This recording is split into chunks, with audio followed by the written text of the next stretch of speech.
problema. Bet tą baidarę, žinokit, aš planuoju kruizą tokį pasidaryti.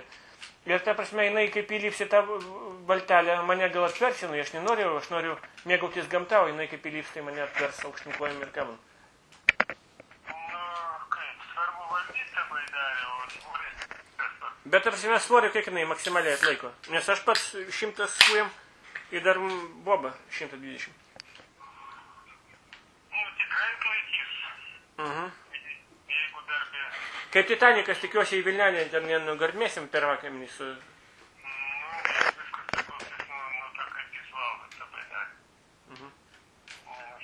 Nes aš bijau, lėktuvus, kai bijau, su mašina važiuot bijau ir taip visko aš bijau. O čia dar, jeigu kaip Titanikas, ta prasme, dar muzika, telefonas užgros, man tai žinokit, bus tragedija. Tai kiek jūs baidarę norite mokyti? Noriu vieną, ta prasme, yra žmonos gimtadienis neužilgo. Nuomosim vieną baidarę. Bet realiai gali būti 4 ar 5, nes nežinai, svečių dar bus.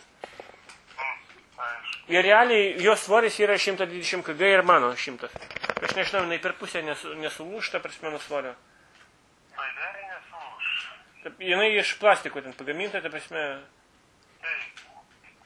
Supratau, ten duoda tirklus kokius. Viskas ten yra komplektas. Ir pairemenė. Jūs tik konkrečiai nuspręskit, kada ir kiek.